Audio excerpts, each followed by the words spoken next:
Imaginez une île isolée au milieu du Pacifique. Sur cette terre volcanique se dressent des centaines de visages de pierre, témoins silencieux d'une civilisation disparue. Les Moai de l'île de Pâques ont gardé leurs secrets pendant des siècles. Comment une société a-t-elle pu ériger ces statues colossales pesant jusqu'à 80 tonnes? Et plus mystérieux encore, qu'est-ce qui a causé l'effondrement soudain de cette civilisation? Des études récentes suggèrent qu'au plus fort de leur développement, plus de 15 000 personnes vivaient sur cette île minuscule. Mais quand les premiers Européens sont arrivés en 1722, ils n'ont trouvé qu'une poignée de survivants, vivant dans un paysage dévasté. Que s'est-il passé? Certains parlent d'une catastrophe écologique auto-infligée, d'autres évoquent des maladies ou des conflits. Mais aucune théorie n'explique totalement la disparition de cette civilisation capable de tels exploits architecturaux.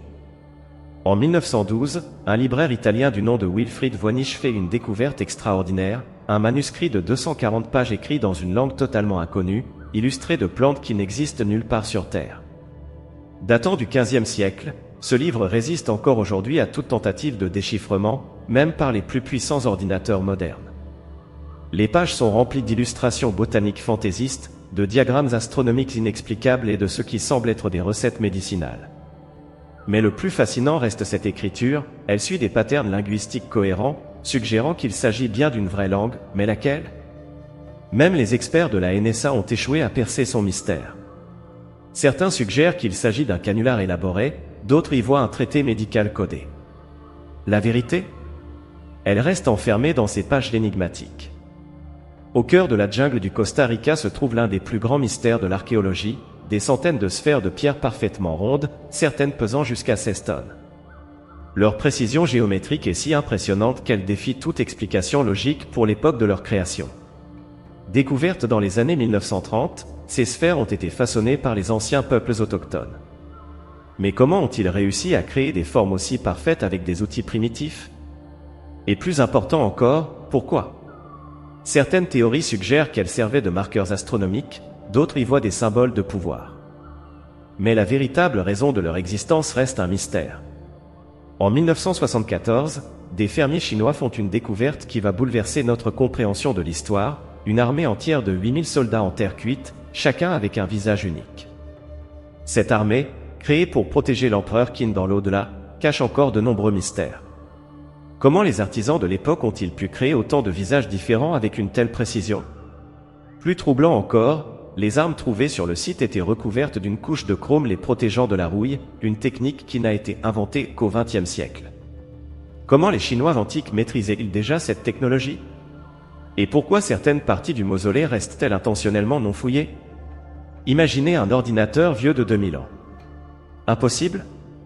C'est pourtant ce que les archéologues ont découvert dans une épave au large de la Grèce. Le mécanisme d'Anticythère, avec ses dizaines d'engrenages complexes, pouvait prédire les éclipses et suivre les mouvements des planètes avec une précision stupéfiante. Sa complexité technologique est telle qu'il faudra attendre le XIVe siècle pour voir réapparaître des mécanismes aussi sophistiqués en Europe. Comment les Grecs anciens ont-ils pu concevoir un tel chef-d'œuvre de précision? Et plus important encore, pourquoi cette technologie a-t-elle été perdue pendant plus d'un millénaire? Dans le désert péruvien s'étendent d'immenses dessins, si grands qu'ils ne sont visibles que du ciel. Des lignes parfaitement droites sur des kilomètres, des figures animales gigantesques, certaines longues de 300 mètres. Comment le peuple Nazca a-t-il pu créer ces dessins parfaits sans jamais pouvoir les voir dans leur ensemble? Plus mystérieux encore, pourquoi? Certains y voient un calendrier astronomique, d'autres des pistes d'atterrissage pour des visiteurs venus d'ailleurs. La vérité reste enfouie dans le sable du désert. En Turquie se dresse un site qui remet en question tout ce que nous pensions savoir sur l'histoire de la civilisation. Göbekli Tepe, un complexe de temples sophistiqués, construit il y a 12 000 ans, soit 7 000 ans avant les pyramides d'Égypte. Ces structures monumentales ont été érigées par des chasseurs-cueilleurs supposément primitifs, avant même l'invention de l'agriculture. Les piliers sont décorés de sculptures d'animaux d'une complexité stupéfiante. Comment une société pré-agricole a-t-elle pu mobiliser assez de main-d'œuvre pour un tel projet? Et pourquoi l'ensemble a-t-il été délibérément enterré 2000 ans après sa construction? Le vendredi 13 octobre 1307, tous les Templiers de France sont arrêtés sur ordre du roi. Mais leur légendaire trésor, une fortune colossale amassée pendant 2 siècles, disparaît mystérieusement. Des documents, des reliques sacrées, et une richesse inimaginable s'évanouissent sans laisser de traces. Qu'est devenu ce trésor? Certains pensent qu'il est caché dans les profondeurs d'une chapelle écossaise, d'autres qu'il a traversé l'Atlantique. La seule certitude? C'est l'une des plus grandes fortunes disparues de l'histoire. Chaque année, sur le fleuve Mékong, se produit un phénomène inexplicable, des boules de lumière rougeâtre s'élèvent des eaux, montant silencieusement vers le ciel. Ce phénomène, documenté depuis des siècles, défie toute explication scientifique moderne. Les boules apparaissent principalement lors de la pleine lune d'octobre, avec une régularité déconcertante. Les théories abondent, gaz naturel, plasma atmosphérique ou phénomènes spirituels. Malgré les équipements modernes et les nombreuses études, le mystère reste entier. En 1929, on découvre dans un palais d'Istanbul une carte datant de 1513. Dessinée par l'amiral ottoman Piri Reis, cette carte montre des détails géographiques qui n'auraient pas dû être connus à cette époque. Plus troublant encore, elle semble représenter l'Antarctique, sans sa couche de glace. Comment Piri Reis a-t-il pu dessiner des côtes qui étaient censées être inconnues à son époque? Et comment expliquer la précision de certains détails qui n'ont été confirmés qu'avec nos technologies modernes? Certains y voient la preuve d'une civilisation ancienne avancée, d'autres suggèrent que l'amiral avait accès à des cartes encore plus anciennes, aujourd'hui perdues. Ces 10 mystères ne sont qu'une fraction des énigmes qui continuent de défier notre compréhension du passé. Ils nous rappellent que malgré tous nos progrès technologiques, certaines questions restent sans réponse. Peut-être que leur véritable valeur ne réside pas dans leur résolution, mais dans ce qu'ils nous apprennent sur nous-mêmes, notre quête perpétuelle de connaissance, notre besoin de comprendre, et notre capacité à nous émerveiller devant l'inexplicable. Au début du XXe siècle, plusieurs crânes de cristal de taille réelle font surface, prétendument découverts dans des temples mayas. Taillés dans du quartz pur, leur fabrication défie toute logique, aucune trace d'outils, une symétrie parfaite et une qualité optique exceptionnelle. Des analyses modernes ont révélé que leur création aurait nécessité des années de travail avec des outils que les Mayas ne possédaient pas. Plus troublant encore, certains présentent des propriétés optiques impossibles à reproduire même avec nos technologies actuelles. D'où viennent-ils réellement? Découverts près de Bagdad, des vases vieux de 2000 ans contenant des cylindres de cuivre et des tiges de fer présentent une configuration troublante, ils pourraient avoir fonctionné comme des piles électriques.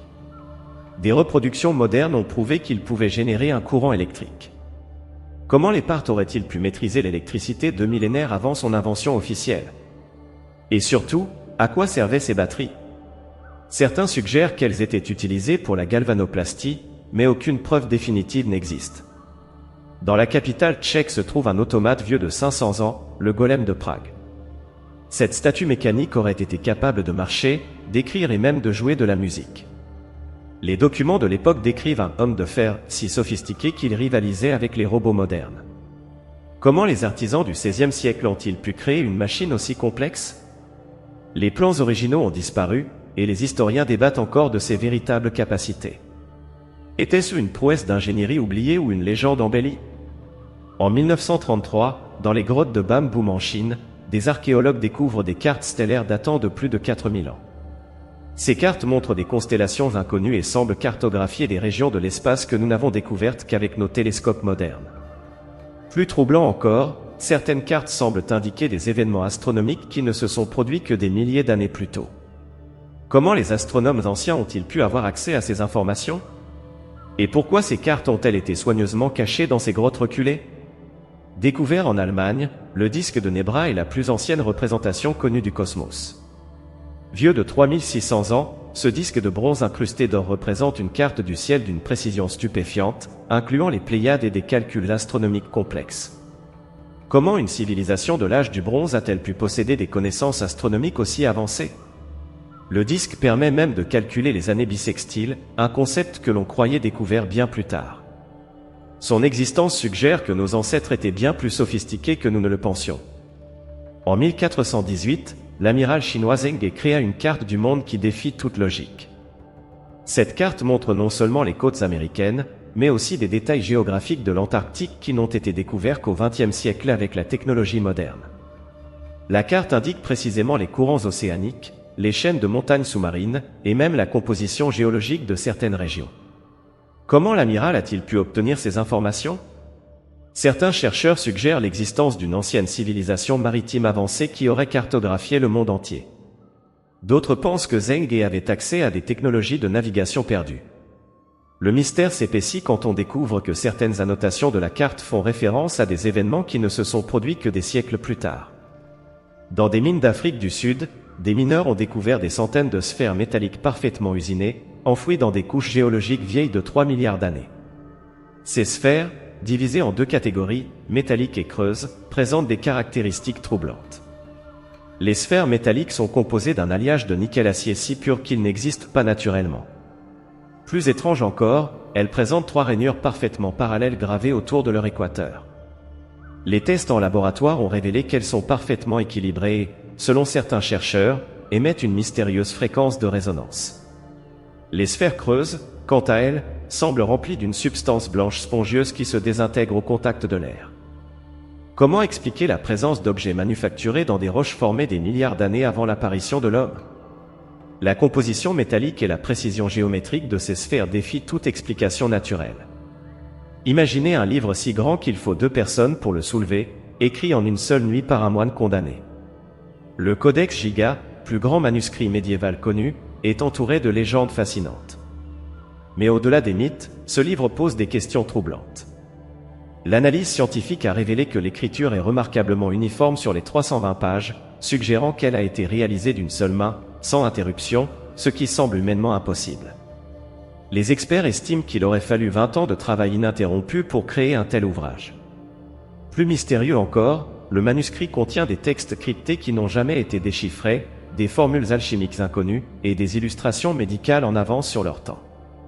Les analyses spectrales ont révélé des couches de textes invisibles, écrits avec une encre dont la composition reste inexpliquée.